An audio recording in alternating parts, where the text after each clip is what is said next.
واختار موسیٰ قومہ 70 رجلا لمیقاتنا، واختار اور چن لیا موسیٰ علیہ السلام نے 70 رجلا 70 آدمیوں کو، لمیقاتنا ہماری ملاقات کے لیے، مقرر وقت اور مقرر میعاد کے لیے۔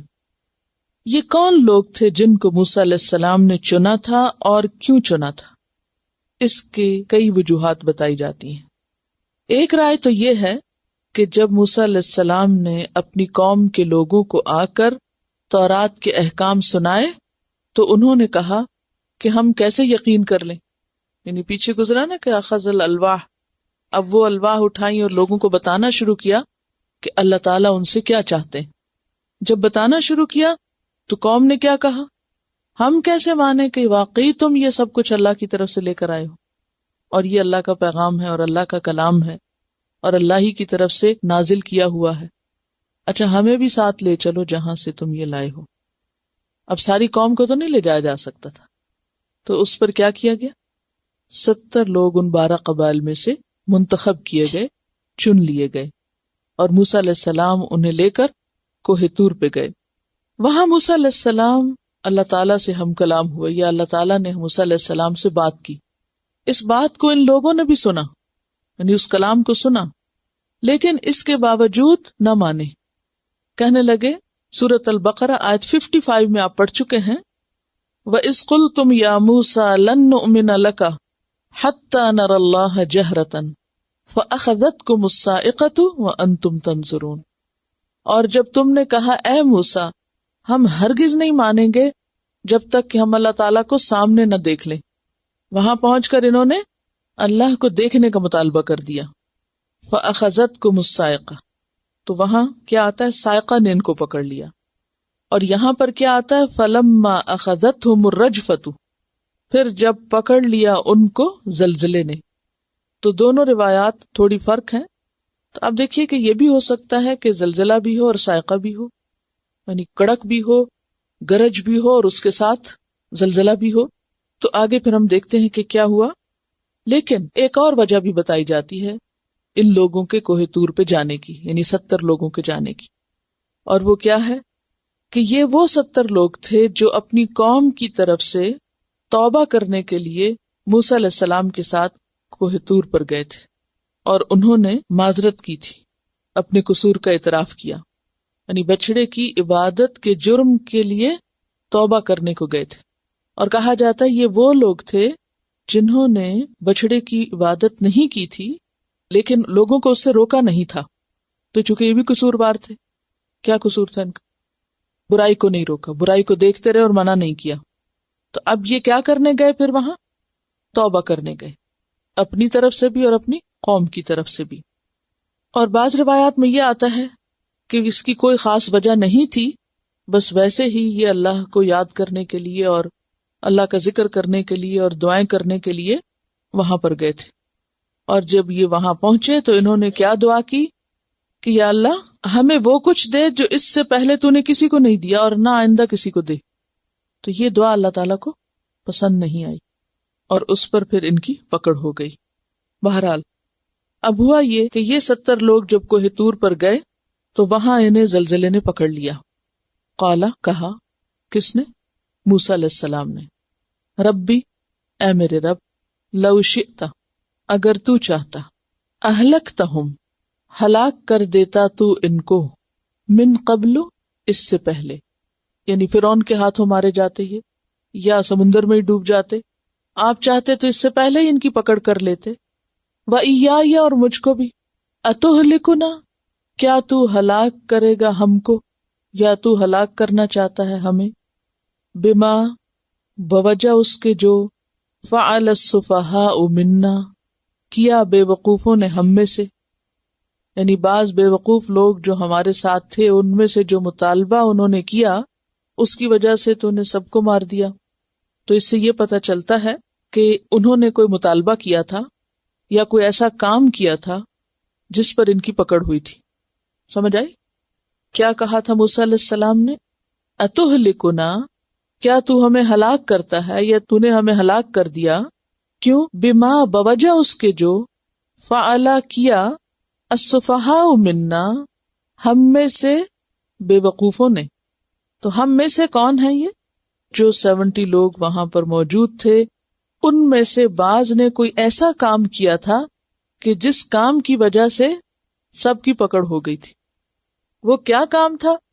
ایک تو ان کی وہ دعا تھی جو ایک روایت میں آتی ہے کہ انہوں نے کہا یا رب ہمیں وہ دے جو نہ پہلے کسی کو ملا اور نہ آئندہ ملے.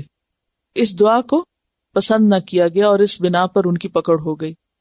اور دوسری وجہ کہ انہوں نے وہاں جا کر کس چیز کا مطالبہ کر دیا؟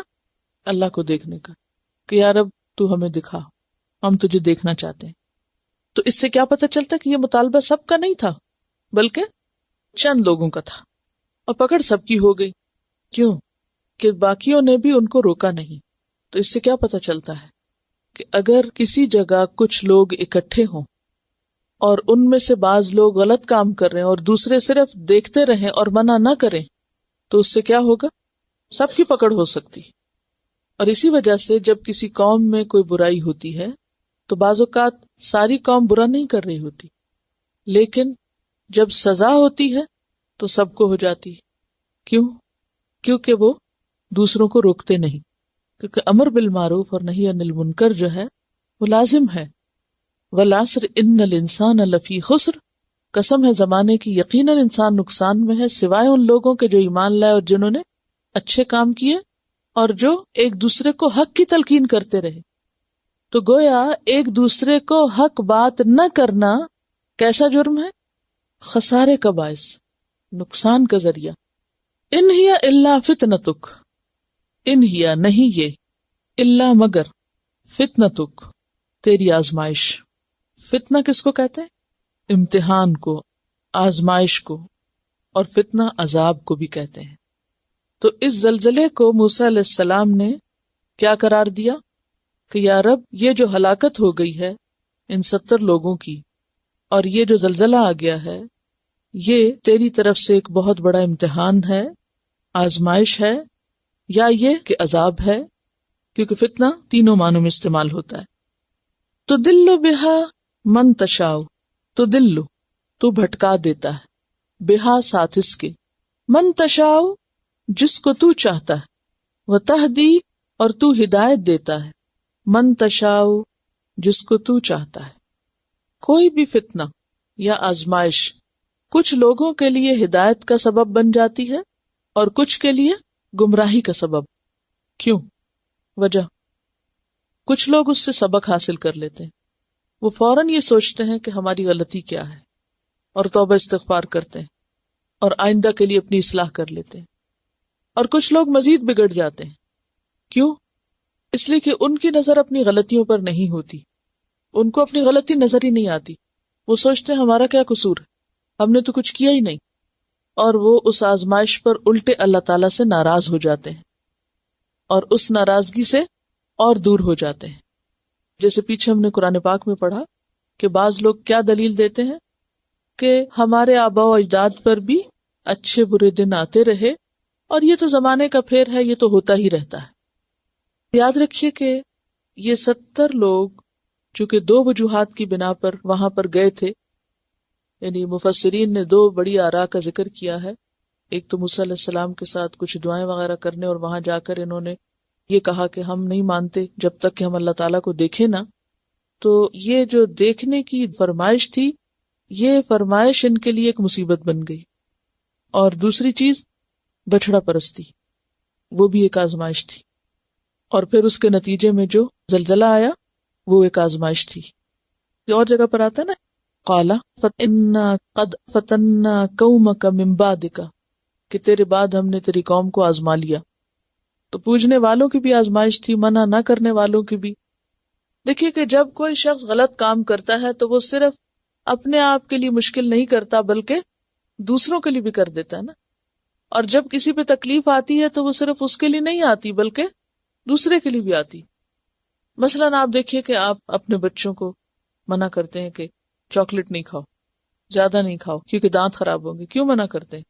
آپ کھانے دیں تاکہ نہ آپ کو وہ پریشان کرے اور نہ ہی وہ خود ہو انجوائے کرے. آپ اس لیے منع کرتے ہیں، اس لیے کرتے ہیں کہ اگر اس کو منع نہیں کیا اور اس کے دانت میں تکلیف ہوگی تو ہمیں بھی سونے نہیں دے گا. آپ یہ سوچ کے نہیں چھوڑ دیتے کہ ٹھیک ہے شور کر رہا ہے، چاکلیٹ دے دو، چپ کرا دو، کھانے دو. تو آپ دیکھیے کہ برائی بھی اسی طرح ہوتی ہے. جب کوئی شخص غلط کام کر رہا ہوتا ہے تو ہم یہ سوچ کے اس کو نہیں چھوڑ سکتے کہ کرنے دو، کرتا رہے، مصروف رہے، وہ اپنا کام کرے ہم اپنا کریں. نہیں، کیونکہ اگر وہ غلط کرے گا تو اس کا نتیجہ یا وبال یا اس کے جو اثرات ہوں گے وہ صرف اس تک نہیں رہیں گے، وہ آپ کو بھی پہنچیں گے. آپ بھی ڈائریکٹلی یا انڈائریکٹلی اس میں انوالو ہو جائیں گے. کیونکہ دنیا میں رہتے ہوئے انسان تنہا نہیں رہ سکتا، وہ معاشرے میں ہونے والی تبدیلیوں اور معاشرے میں ہونے والے سارے کاموں میں کسی نہ کسی طرح شریک ہوتا ہے. پھر فرمایا انت ولینا، تو ہمارا مولا ہے، تو ہمارا مددگار ہے. فاغفر لنا، پس تو ہمیں بخش دے. ورحمنا، اور ہم پہ رحم فرما. وانت خیر الغافرین، اور تو بہترین بخشش فرمانے والا ہے. غافرین کس سے ہے؟ غافر سے. غافر کس کو کہتے ہیں؟ بخشش کرنے والے کو. تو اس سے کیا سیکھا آپ نے؟ دیکھیے اب نواں سپارہ چل رہا ہے، اب آپ کو بھی سوچنا چاہیے، آپ کو بھی غور کرنا چاہیے. آپ ضروری نہیں ہوتا کہ کوئی نئی بات آپ بتائیں، لیکن کیا ضروری ہے کہ جو آپ سنیں اس کو دوبارہ آپ کو صحیح طور پہ بتانا آنا چاہیے. کیونکہ اگر آپ بتا نہیں پائیں گے یہاں درست تو کہیں بھی بتائیں گے تو آپ غلط بات کریں گے. دیکھیں کہ یہاں موسیٰ علیہ السلام کا بہترین کردار ہمارے سامنے آتا ہے کہ ایک اتنے بڑے حادثے کے بعد ان کا رد عمل کیا تھا، ان کا طریقہ کیا تھا. چنے ہوئے لوگ تھے یہ. وَاخْتَارَ مُوسَىٰ قَوْمَهُ 70 رَجُلًا، ان کی قوم کے 70 چنے ہوئے سمجھدار لوگ ہوں گے نا، یعنی ایسے تو نہیں پکڑ کے لے گئے ہوں گے. آخر ایک بڑے اہم کام پہ جا رہے تھے تو چنے ہوئے لوگوں کو ساتھ لے کر گئے تھے. وہ چنے ہوئے لوگ جو وہاں گئے وہ سارے کے سارے اس زلزلے میں ختم ہو گئے. تو موسیٰ علیہ السلام نے اس موقع پر کیا رد عمل ظاہر کیا، کیسے پیش آئے، کیسے ساری سچویشن کو دیکھا. کہا کہ رب لو شئت اہلکتہم من قبل وإیایا اتہلکنا بما فعل السفہاء منا ان ہی الا فتنتک تدل بہا من تشاء وتہدی من تشاء انت ولینا فاغفر لنا وارحمنا وانت خیر الغافرین. یہ ہے بندہ مومن کا تجزیہ کسی بھی مصیبت اور آفت کے وقت. اس میں آپ دیکھیے کہ انہوں نے اللہ تعالیٰ سے شکوہ نہیں کیا، انہوں نے اس بات کو تسلیم کیا کہ ہاں ہماری غلطی ہے. اتہلکنا بما فعل السفہاء منا، یہ اعتراف ہے نا.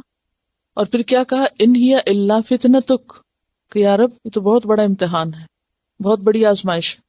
کس طرح انالائز کیا، تو دل بہا من تشاء، تیرے ہر کام میں حکمت ہے، ہر حادثے میں اور ہر واقعے میں ایک حکمت ہے. تو اس کے ذریعے لوگوں کا امتحان لیتا ہے، کچھ کو اس مصیبت کے ذریعے اپنے اور قریب کر لیتا ہے اور کچھ کو اور بھٹکا دیتا ہے، دور کر دیتا ہے. اور یہ اجتماعی حادثوں میں بھی اور انفرادی حادثوں میں بھی، انفرادی تکلیفوں میں بھی. جب کوئی شخص کسی مصیبت سے دوچار ہوتا ہے یا تو وہ آزمائش اس کی ہدایت کا ذریعہ بن جاتی ہے یا پھر اس کے دور جانے کا.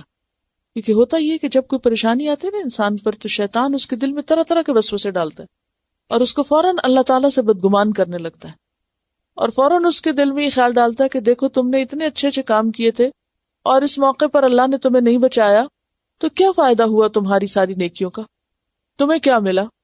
تو اس کا مطلب یہ ہے کہ اب آئندہ کچھ کرنے کی ضرورت نہیں. یعنی ہر مصیبت ایک ایسا امتحان ہوتی ہے کہ جس میں سے انسان تپ کے یا تو اور نکھر جاتا ہے اور اس کو اللہ کا قرب حاصل ہو جاتا ہے یا پھر وہ اور پیچھے چلا جاتا ہے. بہت نازک وقت ہوتا ہے امتحان. یعنی اس کو آزمائش قرار دینے کے بعد فوراً معافی مانگنے پہ آ گئے کہ یا رب تو ہمیں معاف کر دے، فاغفر لنا ورحمنا وانت خیر الغافرین.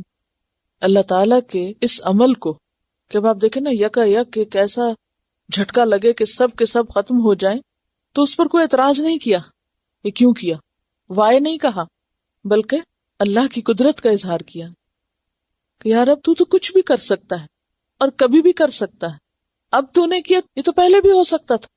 ان ہی الا فتنتک. مترادفات القرآن جو کتاب ہے اس میں چن لینا کو دیکھیں آپ